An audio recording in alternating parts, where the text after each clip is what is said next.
Pressure and retaining wall. तो basically इसमें हम अर्थ प्रेशर और रिटेनिंग वॉल के बारे में पढ़ने जा रहे हैं। ठीक है, तो in the designing of retaining wall and other retaining structure, pressure exerted by soil should also be considered. The pressure exerted by soil is termed as earth pressure and retaining material जो कि retain किया जाता है wall को is termed as backfill which may be horizontal or inclined.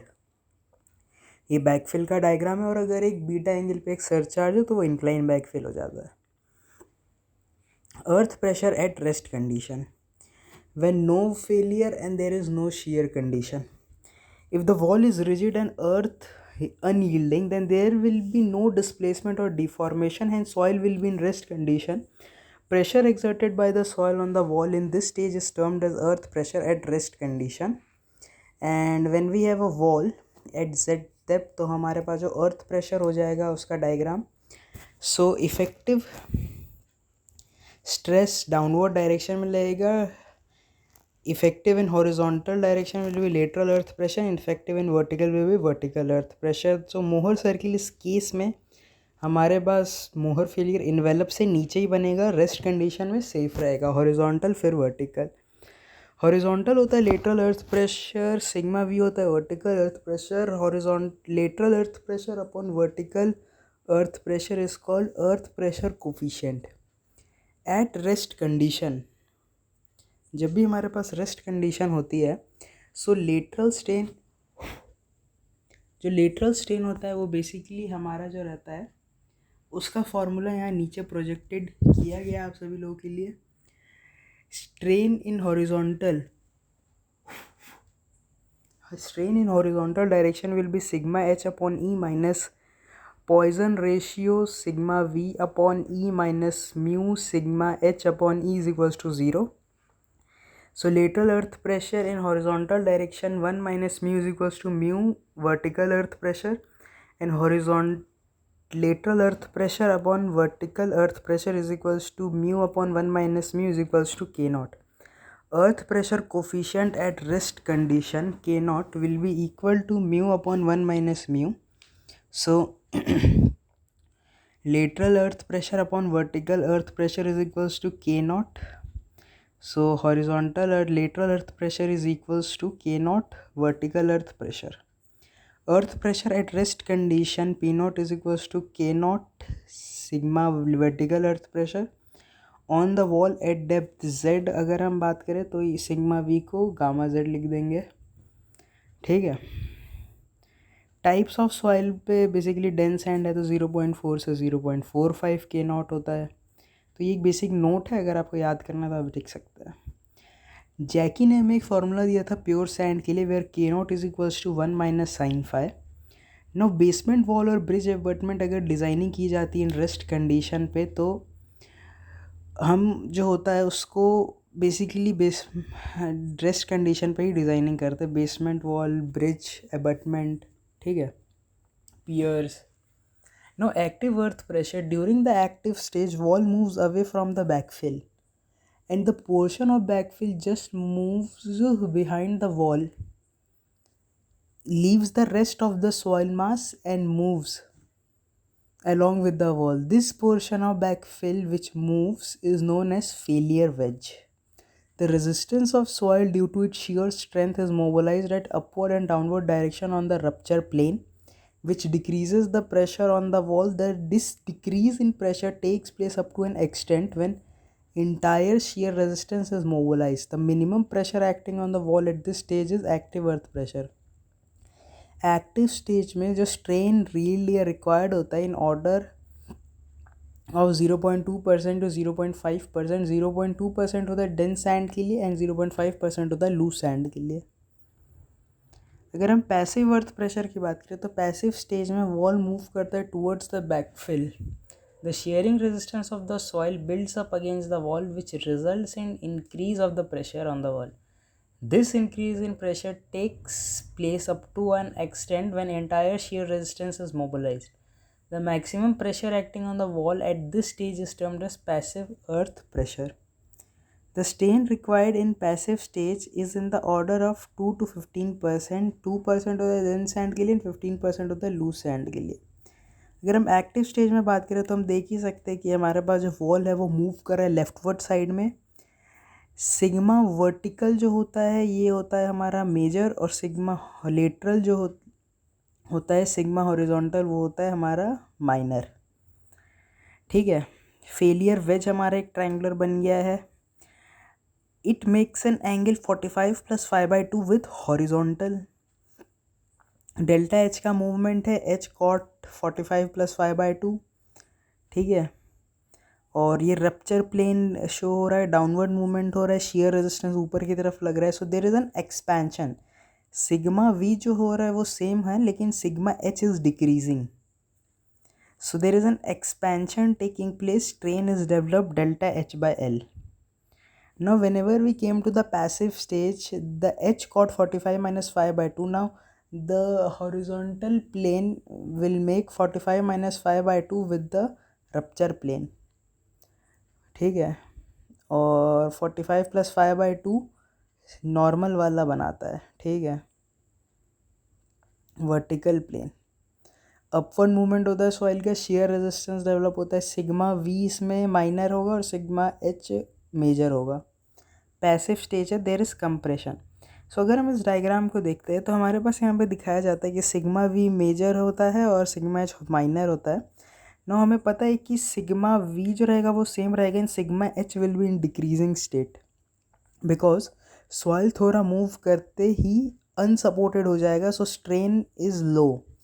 So develop shear stress. So develop shear strength. Failure पे entire shear resistance is mobilized C and phi. Most common.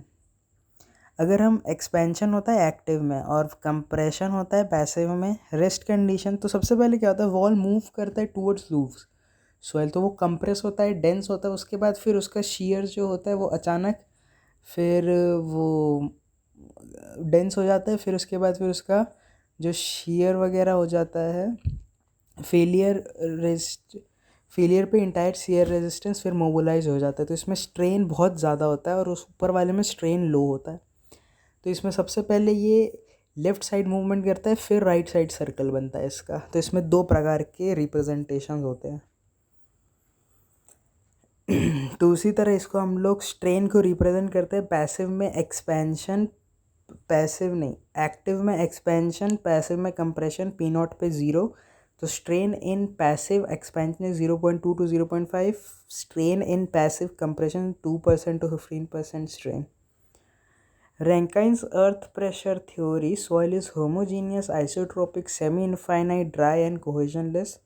The ground surface is planar, which may be horizontal or inclined. The face of soil in contact with backfill in vertical, planar, smooth. Soil is in plastic equilibrium at active stage and passive stage. Rupture surface is planar at plastic equilibrium. So failure का क्या formula होता है, तो कोहेजनलेस soil के लिए C0. तो active stage में active earth pressure coefficient होता है कॉट स्क्वायर 45 + 5/2 या 1 - sin phi 1 + cos sin phi. ठीक है. और पैसिव प्रेशर बेसिकली बेलने रैंकिन वैंकाइन का ये सीन है. तो Ka सिग्मा वी -2C√K है. कोहेसिव एंड कोहेजन का दोनों का यही है. पैसिव में हमारा हो जाता है tan स्क्वायर 45 + 5/2 1 + sin phi अपन 1 - sin phi. बेलने Kp sigma V 2C√Kp. Ka1. First condition dry moist cohesionless backfill.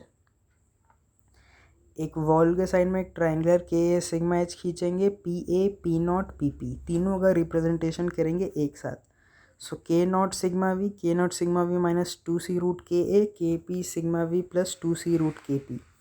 K0 unit weight Z, क्योंकि C कोहेजनलेस के लिए हम लोग बना रहे हैं. तो ये kN/m² का रिप्रेजेंटेशन है एक्टिव, पैसिव और रेस्ट पे.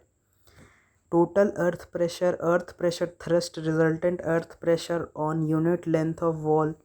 सो इसमें एरिया कंसीडर होता है kN/m में होता है. Second case cohesionless soil with uniform surcharge, अगर यूनिफॉर्म सरचार्ज होता है तो K naught Q plus K naught sigma Z, K A Q K A sigma gamma Z, K P Q plus K P gamma Z. ठीक है, और अगर वो हो तो उसमें हम लोग फिर दो ट्राइंगल कंसीडर, एक ट्राइंगल लेंगे पी ए का। सबमर्ज्ड के केस में हम लोग क्या करते हैं कि पोर वाटर प्रेशर हमें ऐड करना होता है। सो के नॉट से गामा सबमर्ज जेड प्लस पोर वाटर प्रेशर में हम लोग के पी मल्टीप्लाई कभी नहीं करते हैं, और सेम फिर एरिया का कंसिड्रेशन लिया जाता है। सबमर्ज्ड सॉइल मास में water will exert same pressure in all the direction in particular depth gamma W Z in submerged condition which will not be multiplied by Ka or Kp Pascal law. Water pressure is not considered for design of retaining wall because it may cause uneconomical in construction, so weep holes are provided in the retaining wall, and if water is present in both sides the effect of water is cancelled. तो ठीक है, now if there is stratified soil condition, तो हमें सबसे पहले ये देखना होता है सिग्मा 1 बड़ा है कि सिग्मा 2। सिग्मा 1 अगर बड़ा होता है तो हमारा जो कंडीशन होगा वो पहला कंडीशन होता है, सिग्मा 1 बड़ा होगा सिग्मा 2 से तो के ए 1 छोटा होगा के ए 2 से, एंड के पी 1 बड़ा होगा के पी 2 से। सो फिर हम लोग एक डेप्थ जेड पे सिग्मा 1 जेड निकालेंगे, पी ए निकाल लेंगे, पी पी भी निकाल लेंगे, फिर जेड 0 से एच 1 के बीच में निकाल लेंगे, फिर जेड 2 में gamma 1 H 1 plus gamma 2 Z, फिर पी ए निकाल लेंगे और पी ए निकालेंगे, पी पी निकालेंगे, क्योंकि पी पी क्या होता है के ए सिग्मा भी और के पी सिग्मा भी। तो वर्टिकल निकालने के बाद ही हम लोग हॉरिजॉन्टल निकाल सकते हैं। ठीक है, और सिग्मा 2 अगर बड़ा हुआ सिग्मा 1 से तो डायग्राम इंटरचेंज हो जाता है। इंक्लाइन बैकफिल के केस में अगर सरचार्ज हो एट एन एंगल बीटा, ठीक है, तो जो सिग्मा वी है सिग्मा एच जो होगा वो एक बीटा एंगल पे लगता है। ठीक है, और इसमें जो पी ए होता है वो हाफ के A H square cos beta, और पैसिव जो होता है वो भी हाफ के P gamma square cos beta होता है। इसका जो मोहर फेलियर इन्वेलप और एक्टिव पैसिव में ओ पी ओ क्यू होता है, ये आपको ध्यान में रखना होता है। बेसिकली के ए का फॉर्मूला है देख लीजिए, के पी का देख लीजिए। इंक्लाइंड वॉल अगर हो विथ हॉरिजॉन्टल बैकफिल तो फिर क्या होगा, तो हम एक इमेजिनरी लाइन कंसीडर करते हैं। ठीक है, और इस केस में हमारे पास जो पी ए होता है वो हाफ के गामा एच स्क्वायर होता है और P B half gamma P, और रिजल्टेंट अर्थ प्रेशर होता है root under W square plus P A square या W square plus P P square, और वेट डब्ल्यू जो होता है वो होता है weight of wedge A B C का वेट होता है। इस केस में हमारे पास 0A1 जो होता है वो हॉरिजॉन्टल होता है और 0A2 वर्टिकल होता है, और ये एक्ट करता है from base tan inverse W by P A. ये बात ध्यान रखना है। नाउ कोहेसिव के केस में Rankine's theory was taken forward by well in cohesive soil as cohesive soil are partially self supported soil, hence active pressure exerted by them on the wall is comparatively less than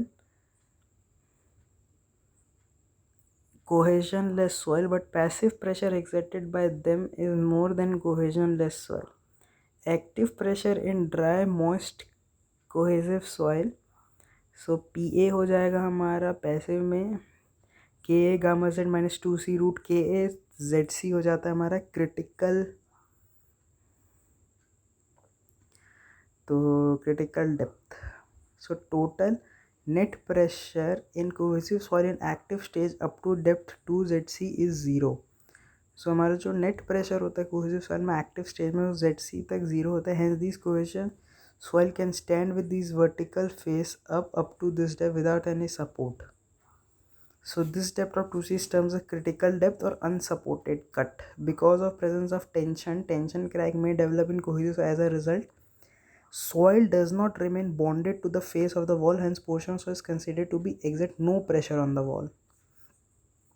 So total pressure on the length of the wall kilo total pressure कितना लगेगा length of the wall पे, तो वो हम लोग देख लेते हैं। तो अगर टेंशन क्रैक्स आर डेवलप्ड, अगर टेंशन क्रैक डेवलप होता है तो वहाँ तक ज़ीरो रखना है। एच माइनस जेड सी के बाद फिर हमारा प्रेशर निकल जाएगा, तो K A Z minus gamma H minus 2c root K A, इसको हमारे हाइट के साथ। और भी अगर tension cracks are not develop, अगर नहीं डेवलप होता है तो फिर हमें PA1 निकालना पड़ेगा, PA2 निकालना पड़ेगा। तो PA1 हमारा हो जाएगा और PA2 हो जाएगा, और बेसिकली फिर आंसर आ जाएगा इजीली, कोई दिक्कत नहीं होगा। डेप्थ ऑफ टेंशन क्रैक, इसका फॉर्मूला होता है 2c रूट के ए माइनस के A Q upon K A gamma. Surcharge required to develop no tension crack, Z zero कर दो, सो क्यू हो जाएगा 2c रूट के ए। ठीक है। डेप्थ ऑफ टेंशन क्रैक होता है surcharge required to develop no tension crack 2c root K A, unsupported cut 4c gamma root K A, और ZC होता है हमारा 2c रूट के ए। ठीक है।